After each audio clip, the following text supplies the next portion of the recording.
Hi, everyone. My name is Elizabeth Shaha. My pronouns are she, her, and I am a learning strategist at the Center for Learning Strategy Support. Hi everyone, my name is Alex Bowie. I use he, him pronouns, and I am also a learning strategist at the Center for Learning Strategy Support. Today, we're going to walk you through some questions, common questions that we receive from students. And the first question I'm going to share with Alex is, what do we do as learning strategists, and how can you book with us? What a great opening question, Elizabeth. I think if I had to summarize the extent of our work and the type of work that we do with students in a short little quip, it would be something along the lines of supporting you in identifying your learning goals and then figuring out how to achieve those learning goals. And we also know that you have so much going on in your life as students beyond just your academics. So we really tailor our learning supports to try and suit your needs and meet your needs and provide you a whole different host of options and ways to engage with us and our office. And we'll talk a little bit about that now. So in terms of the actual booking process, there's a number of different ways that you can book with us and a number of different ways that you can engage with the office. If you're looking to meet with a learning strategist in a one-on-one setting, I can speak for some of the centralized learning strategists that meet with all St. George students, undergraduate, graduate, professional program students. You can book with us through folio.utoronto.ca, which is our booking system. On that website, you'll also find a lot of different events, workshops, and programs that you can also sign up and register for. And we also do, for if there are any graduate students that are watching this live or recorded, we also have dedicated learning strategists who work with graduate students and to provide tailored programming for graduate students as well. So you can check out some of those resources and supports. But if you are perhaps in undergrad at a college within arts and science or at a faculty, there's other booking options for you as well. And I'll pass it over to Elizabeth to talk about those. Yeah, thank you so much, Alex. So I am one of the on-location learning strategists. So if you do belong to one of the colleges, so for example, New College, Victoria College, University College, Trin, yeah, there's just, again, so many. And again, with a faculty that has an on-location learning strategist, we actually support students one-on-one as well. And our websites are actually linked through the central website for Center for Learning Strategy Support. So if you would even like to Google like UofT CLSS, and then you could go under appointment booking for the learning strategist, you'll find us there. But also, if you are, again, part of a faculty in college and you have a link to the Quarkus pages for your faculty registrars, I think that's a really great place to start as well. We're all linked, and again, we usually use Microsoft Bookings. And again, you could try to find us within your faculty. And again, you are not limited to meeting with us. You could also connect with a central learning strategist. Now, as Alex mentioned, we have learning strategy appointments, but we also have workshops. So if you are looking to book with us and in the interim, actually, you just wanted to connect with someone, we also offer peer appointments with our student team. They're wonderful folks who you could connect with on a peer-to-peer level. And I think those appointments are really great for applications. So, for example, if you've gone to one of our workshops and you're thinking, okay, how do I actually create a schedule or how do I apply these note-taking practices? The peer appointments are really great for accountability.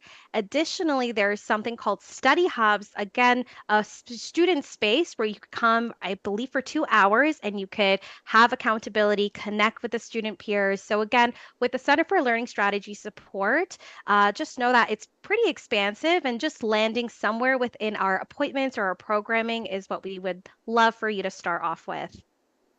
And I think most of us right now, Elizabeth, are offering some sort of mix of in-person and virtual appointments. And also, much of our programming this year will be mixed, so offered virtually or in person. And all of those details you can find either, again, through Folio or directly through your college or faculty learning strategist. So The only other thing that I was going to mention is in terms of those workshops, we cover all different topics as well. So Elizabeth mentioned note taking, there's effective reading practices, managing procrastination, and motivation. So there's a whole host of topics that we'll get into over the course of the year. And I highly encourage you to check one or several of those out, especially if you're looking to sort of build that solid foundation for your learning. Anything I've missed or that we've missed, Elizabeth? No? I think that was great. Great.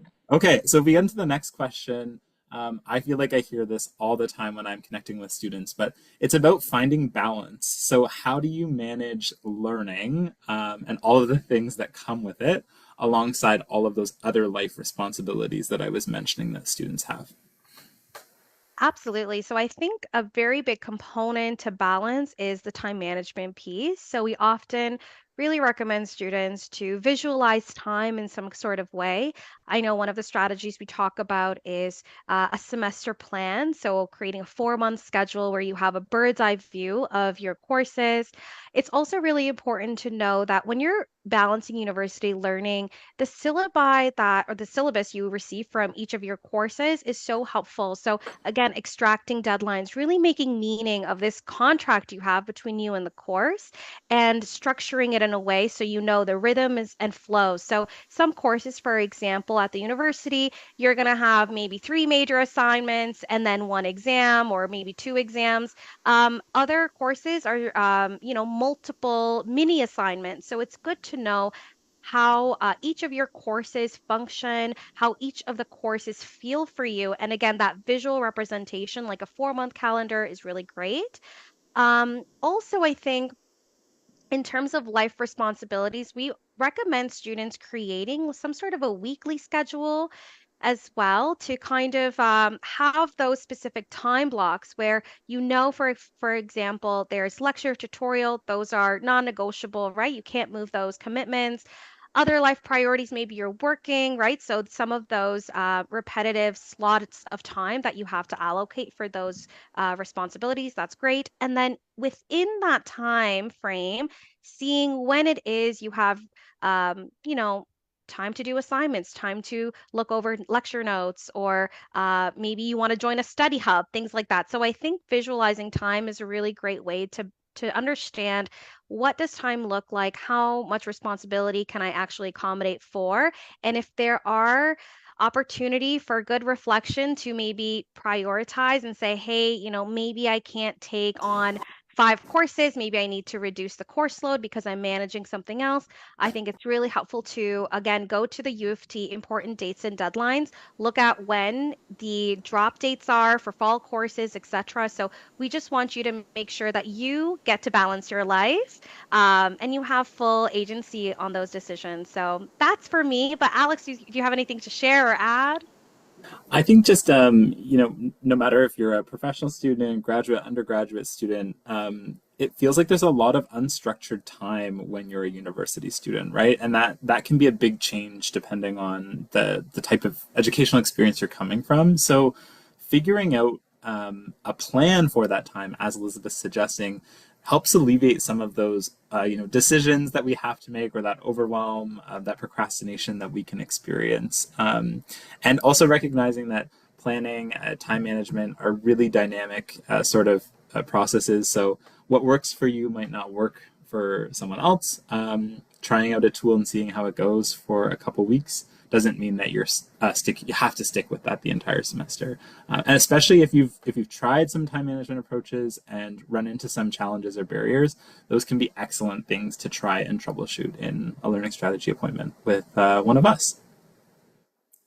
I love that. Yeah. And again, time management literally just takes time. So I think, again, extending grace in that is so helpful, but you got this. There's been so many students who go through that transition. And again, also just acknowledging that September is a really wild time right now, but things will get better as we progress. We get used to our courses and used to note taking, things like that. So that's very exciting.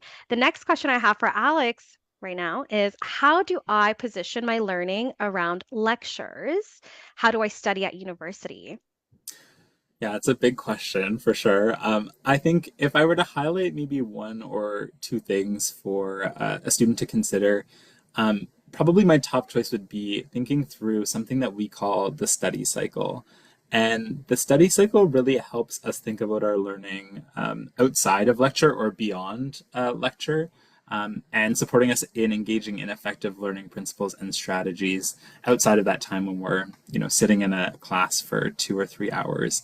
And again, if you're a student that's coming in from high school or even potentially, a set of first year classes at U of T, you might have been able to sort of manage your learning in a way that just required you to show up to class. You were able to digest a lot of that content. You could produce it relatively easily on a test or an assignment, maybe with a couple days of preparation. But considering the number of responsibilities that you're juggling as a university student, you might notice that that approach is no longer sufficient for your learning. So the study cycle suggests or recommends to you that you have multiple touch points with your course content, both before and after lecture. So the first stage that you can think about is previewing and preparing. So oftentimes professors will share slides with students in advance, or perhaps you have some pre-readings to complete before a seminar class. So engaging in those materials, I always say, gives you a little bit of a roadmap of what's coming. So you know what to expect, you know what some questions you have might be for your professor in lecture. You can gauge your familiarity with a topic and understand if there's anything really challenging that maybe requires some additional pre-reading or brushing up on before you get into class. Um, Obviously, attending lecture tutorials, practicals, but then taking time afterwards to do some sort of review. So reviewing your notes. Sometimes your professors will provide structured review supports within class as well, so taking advantage of those. And then actively engaging in studying, not just the day before a test or exam, but pretty continuously throughout the semester. So building in, as Elizabeth said, those time blocks of dedicated studying time in your week. And then also finding ways to check your learning. So this can be using or leveraging things like past midterms or exams, which you typically have access to within your courses, or potentially through something that we call the old exam repository here at U of T. Finding a way to determine, how have I engaged with this content? Do I know it well? And what sort of areas still need some additional fine tuning, refinement, attention, and time?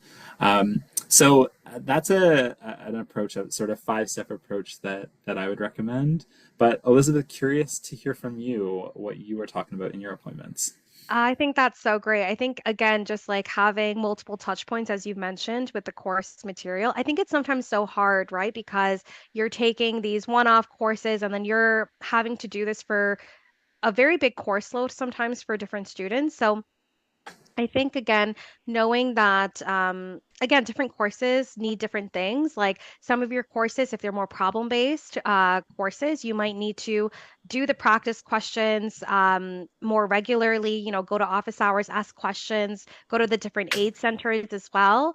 If it's more memory building, maybe things like flashcards or self-testing. We talk about active recall practice, where I think it's so helpful to even know, right? If you watch something or if you're let's just say even you're watching a video or even a lecture, um, but if you're able to recall that information periodically as the semester goes on, you're just technically making a stronger neurological pathway, right, to recall that information for the exam, right? So again, if for example, if you've, I don't know, watched YouTube videos on dolphins and you've spoken to 3 people about it, you just practice active recall 3 times, right? Like we do this, we learn daily in so many different ways. So I think in my student appointments, I kind of like to come back to these very simple and basic, examples in our daily life where we do this. And it's really trying to extend that to our university learning. Like you learn daily. We learn through TikTok videos, right? You're probably learning through this Facebook, but right after even watching this video, like even like reciting, okay, what are 3 takeaways or 2 takeaways? That in itself is so powerful. So a little recall goes, I think, a really long way. Again, if you are struggling with these concepts, please come chat with your learning strategist and, of course, engage with our wonderful workshops that are offered that really talk about midterm prep, exam prep, things like that. So, yeah. Hopefully Yeah, that summarizes. and learning takes time too, right? Especially these practices. So it's okay to not have them mastered by your second week or third week of classes. Oftentimes, it takes student semesters before they really find something that works well for them. Um, Amazing. And I always say, like, this is a launching point. This is your starting point. We're not going to teach you everything within this short Facebook live. So connect with us in other ways as well. Um, so Elizabeth, a question for you. So I again chat with a lot of students that they have their plan ready, they know how to engage in active studying, they're doing the study cycle, they're engaging in active recall, but they're struggling with motivation. So all of these things are in place, but it feels difficult to actually do the work, especially as the semester progresses. So how would you encourage a student to stay motivated and to avoid things like burnout, stress, and procrastination? Oh my gosh, what a good question. And I think honestly, just acknowledging that for as university students, like stress is so common, right? We have stress related to our coursework, our exams, also our past experiences, right? So just acknowledging that when stress is happening all around us, within us, it's helpful to just have points of grounding, almost grounding practices. So, uh, let's just go back to the motivation. I think sometimes motivation really ties well with accountability, right? Again, we're stressed. Maybe we're actually unmotivated. We talk about, oh my gosh, I'm actually blanking right now, but that's okay. Essentially, we talk about how accountability can actually keep us staying on track. So, at the university, there's so many key players to help you stay accountable. For example, there's phenomenal resources like the Writing Center. The Writing Center are great places for accountability where you could pre-book your appointments and again use staff who are at the university who are willing to help support you in your assignments. And again, they extend it not only just for research papers, but also labs as well. So definitely check out the Writing Center. I think TAs and profs are really great as well, especially for office hours. Learning strategists, again, we talked about the study hubs, the peer supports, friends, if you're living in residence, right? So there's a lot of community members, even just walking into a library like Robarts. Again, there's probably a lot of stress, but it's good stress. It's the stimulating stress that you're like, hey, we're all in this together and we're going to figure things out. I think in terms of managing stress and avoiding burnout, I like to think of it as working in shorter sprints and then allowing yourself to have really great breaks. And one of the leading questions I ask students is, okay, how do you recharge yourself? If you were a cell phone, right? Like, and that's the docket, right? Like, how do you charge yourself? Is it you like to just stay indoors, watch a movie, have some good food? Do you like to go out with friends or family, engage with other people? But filling in your cup could be very helpful. Now, if you're thinking, well, I don't have time, right? So maybe using that 4-month planner could be helpful just to kind of see, okay, when do I have some gaps within the semester so I could really replenish myself. And again, in terms of avoiding burnout, there might be times where you might just have taken on too much. So communicating those boundaries could be really helpful. So for example, I do have students maybe in December when it's final exam period where they communicate with their supervisors, right? Managers as well, if they're working and just saying, hi, for this month, I might not be available as much. And then, letting things go maybe as well. So I would say those were some of the things that I would talk to students about. But yeah, what about you, Alex? What would you share with your students?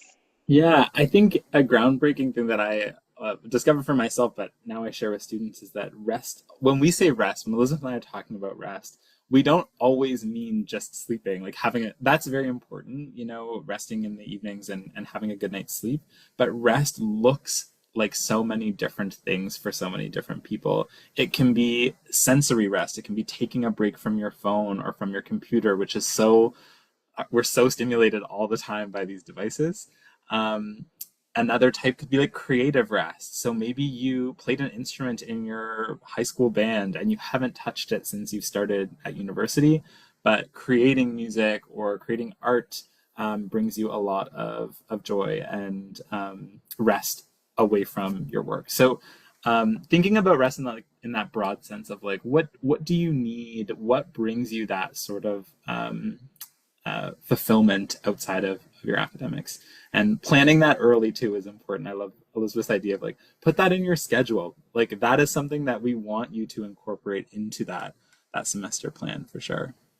I just wanted to add because now I basically had to search it, but the Yerkes-Dodson law, right? We talk about that in learning strategy where you actually need a little bit of positive stress, we call, to get you activated into the work, right? So it's not like, okay, I don't want to do the work and right, you're not feeling it. It's like, okay, when you break it down and you place it in your calendar, for example, doing the 4 month calendar, knowing that there's a chronological assessment plan, right? That is coming up for you. But yeah, a little bit of stress is good. I think when we're talking about the rest, the replenishing, making sure you don't burn out, that goes a little bit to the other side of stress where now we've reached a point of overwhelm. So just thinking about, okay, how is my stress? Am I motivated enough? Am I stressed enough to do things? And if I'm feeling like everything's a lot, then again, please, come to us or also seek other supports. Like, again, your instructors are really great. Health and wellness is a really great resource as well. So, there are so many people at the university who are here to help you manage the stress as well. But yeah, I think with that, we could segue to our next question.